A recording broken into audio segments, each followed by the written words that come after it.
Hello बच्चों, कैसे हैं आप सब। आज ज्योमेट्री का पार्ट है और ज्योमेट्री के पार्ट में आज का जो पार्ट लिया है मैंने ज्योमेट्री में बहुत इंपॉर्टेंट पार्ट है वो है कॉन्ग्रुएंसी। और कॉन्ग्रुएंसी स्पेशली इन ट्रायंगल्स के केस में कैसे हम क्वेश्चंस को सॉल्व करेंगे, कैसे उसको प्रूफ करेंगे। बिकॉज कॉन्ग्रुएंसी के रिलेटेड जो क्वेश्चंस आते हैं वो ज़्यादातर प्रूफ करने वाले होते हैं या किसी अननोन साइड की वैल्यू पूछती है या इक्वालिटी प्रूफ करता होता है।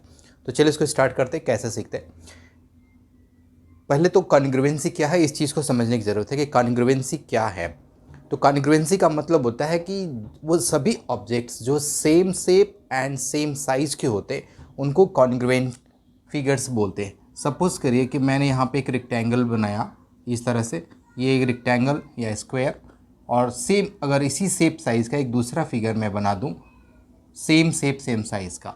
सपोज़ करें कि ये दिखने में कम्प्लीटली तो नहीं कर सकते, थोड़ा सा मान लीजिए कि अगर ये स्क्वायर है और दोनों की साइड 10-10 सेंटीमीटर, इसकी भी साइड और इसकी भी साइड 10 सेंटीमीटर है, ऑल साइड्स इक्वल। तो ऐसे में ये दोनों स्क्वायर्स कॉन्ग्रुएंट होंगे क्योंकि इनकी शेप और साइज एकदम एक जैसी होगी। आप अपनी बुक पढ़ते होंगे, कोई भी एक बुक ले लीजिए, फिजिक्स केमिस्ट्री मैथ वगैरह कोई भी एक बुक ले लीजिए, उसके दोनों पेज जो भी कंसेक्यूटिव पेज लेंगे वे ठीक एक दूसरे को ओवरलैप करते हैं, वो सभी कॉन्ग्रुएंट फिगर्स हुए। सेम ऐसे ही आप अपनी कॉपी ले सकते हैं और भी बहुत ऐसी चीज़ें हैं जिसको आप अपने घर पर आपके घर अगर खिड़कियाँ होंगी तो खिड़कियों में अगर दो पल्ले लगे होंगे तो दोनों को देख सकते हैं, वो same shape and same size की ज़्यादातर होती हैं, किसी किसी केस में डिफ़र कर सकता है। तो हमें कह रहे हैं कि इन केस ऑफ ट्रायंगल्स वो सभी ट्रायंगल्स जो same shape and same size के होंगे वो कॉन्ग्रुएंट होंगे। बट ज्योमेट्री में हम उसको प्रूफ कैसे करेंगे, इसी चीज़ को आज हम अलग अलग कंडीशंस के माध्यम से सीखेंगे। तो चलिए स्टार्ट करते हैं। पहला कंडीशन है yes yes yes, means triple S की कंडीशन है जिसके माध्यम से हम प्रूफ कर पाएंगे कि कोई ट्रायंगल कॉन्ग्रुएंट है या नहीं। यहाँ पे एग्जांपल के लिए मैं दो ट्रायंगल ले रहा हूँ।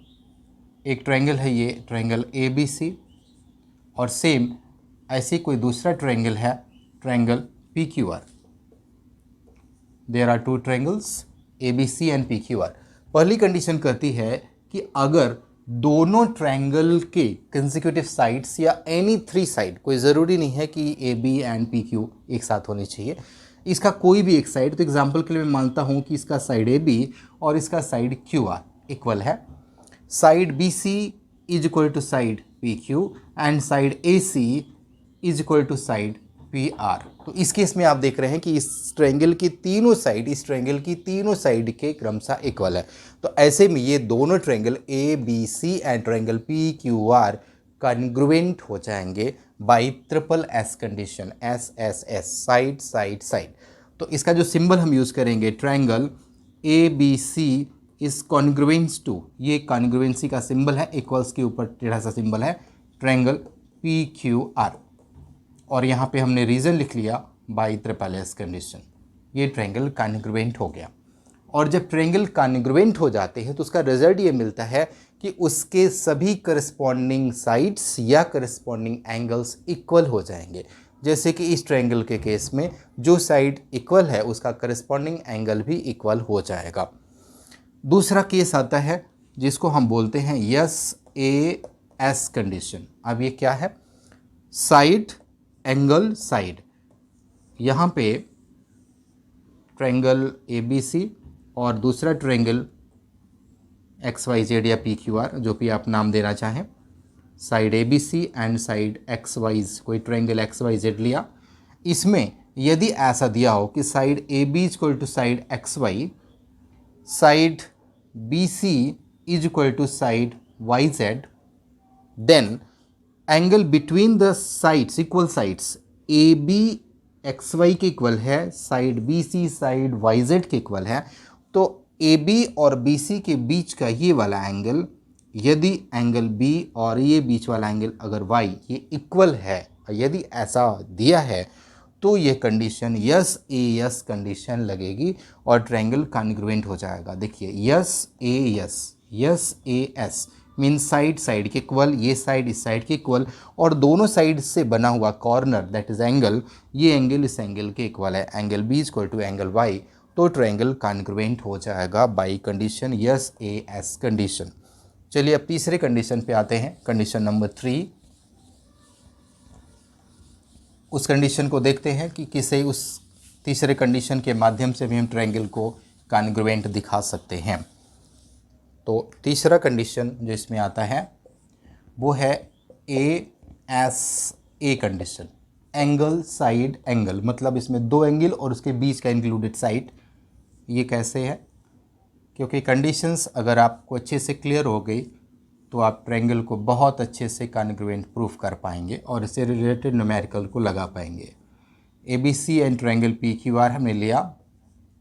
यहाँ पे यदि एंगल B एंगल Q के इक्वल हो, ध्यान रखिएगा, मेरी बात को ध्यान सुनिएगा, यदि if angle B is equal to angle Q and angle C is equal to angle R, तो ये दोनों एंगल B और angle C, angle Q and angle R जिस लाइन पर बेस्ड है BC एंड QR, तो यदि ऐसा दिया हो कि BC is equal to QR, तो ट्रायंगल ABC ट्रायंगल PQR के कॉन्ग्रुएंट हो जाएगा। कंडीशन को फिर से देख लीजिए, ट्रायंगल ABC का एंगल B ट्रायंगल PQR के एंगल Q के इक्वल हो, ट्रायंगल ABC का एंगल C ट्रायंगल PQR के एंगल R के इक्वल हो, और ये दोनों एंगल जिस बेस लाइन पर बने हों वो बेस लाइन इक्वल होनी चाहिए। तो ये हो गया एंगल साइड एंगल, यहाँ पे एंगल साइड एंगल। तो इस एंगल साइड एंगल कंडीशन से ट्रायंगल कॉन्ग्रुएंट हुआ, तो triangle ABC is congruent to triangle PQR by ASA condition. चौथी कंडीशन आती है जिसमें एनी टू एंगल और एनी वन साइड इक्वल होता है। यहाँ पे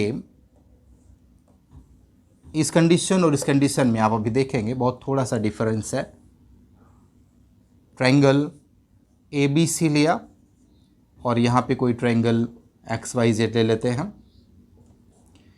इसमें सपोज करते हैं कि ये एंगल A एंगल X के इक्वल है, एंगल B एंगल Y के इक्वल है, एंड AC या BC का कोई एक साइड, सपोज AC, इसके साइड YZ के इक्वल है। तो इस कंडीशन में आप देख पाएंगे कि ये ट्रायंगल ABC ट्रायंगल XYZ के कॉन्ग्रुएंट होगा। किस कंडीशन से? यहाँ पे इसका एक एंगल इसके एक एंगल के इक्वल है, दूसरा एंगल भी दूसरे एंगल के इक्वल है, और इसका एक साइड इसके किसी एक साइड के इक्वल है। ये जो साइड है वो इंक्लूडेड एंगल से हटकर है, इंक्लूडेड एंगल से हटकर है, मींस इससे डिफरेंट है। यहाँ पे जो दोनों एंगल बन रहे थे वो एक कॉमन बेस लाइन पर बन रहे थे, यहाँ पे जो बेस लाइन बन रही है वो डिफरेंट है, एंगल से इसका रिलेशन नहीं है। AB लाइन एंगल A और एंगल B के लिए बेस लाइन बन रही, जबकि यहाँ पे साइड AC इसके साइड YZ के इक्वल हो रहा है। इसलिए इस कंडीशन में ये ट्रायंगल ABC ट्रायंगल XYZ के कॉन्ग्रुएंट हो जाएगा। कंडीशन होगी एंगल एंगल साइड। ये इसकी चौथी कंडीशन है, triangle ABC congruent to triangle XYZ by AAS condition वो यहाँ हुई।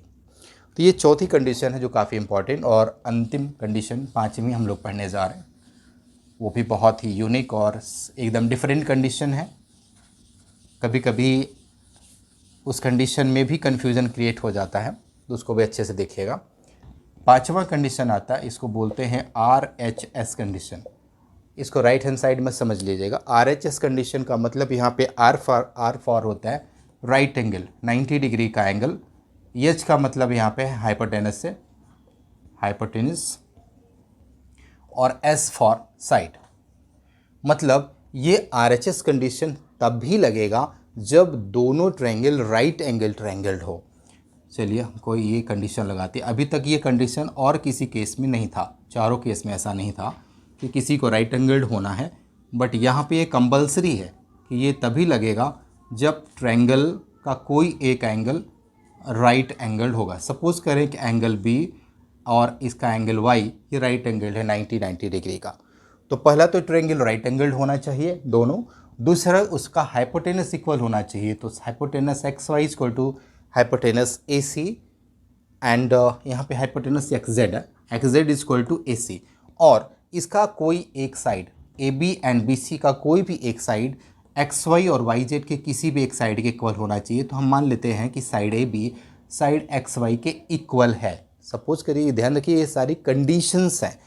ट्रायंगल ए बी सी और ट्रायंगल एक्स वाई जेड का एक एक एंगल राइट एंगल होना चाहिए, दूसरा इसका हाइपोटेनस इक्वल होना चाहिए, और तीसरा रिमेनिंग कोई एक साइड बेस एंड परपेंडिकुलर में कोई भी एक साइड दूसरे ट्रायंगल के एक साइड के इक्वल होनी चाहिए।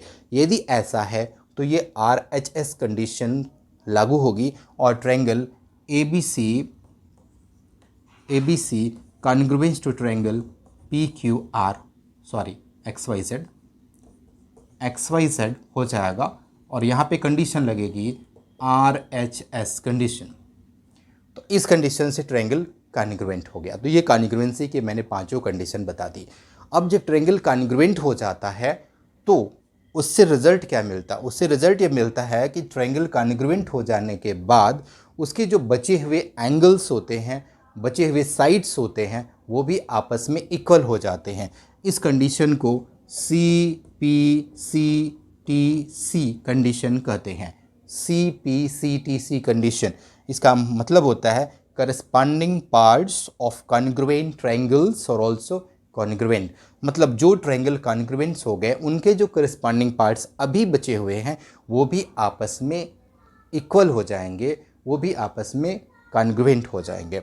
तो जैसे साइड BC साइड XY के इक्वल था, तो बचा हुआ ये साइड BC इस साइड YZ के इक्वल हो जाएगा, और साथ ही साथ इसके ये एंगल A इसका एंगल X इक्वल हो जाएगा, इसका एंगल C इसके एंगल Z के इक्वल हो जाएगा। यह कंडीशन बाई CPCTC होगी।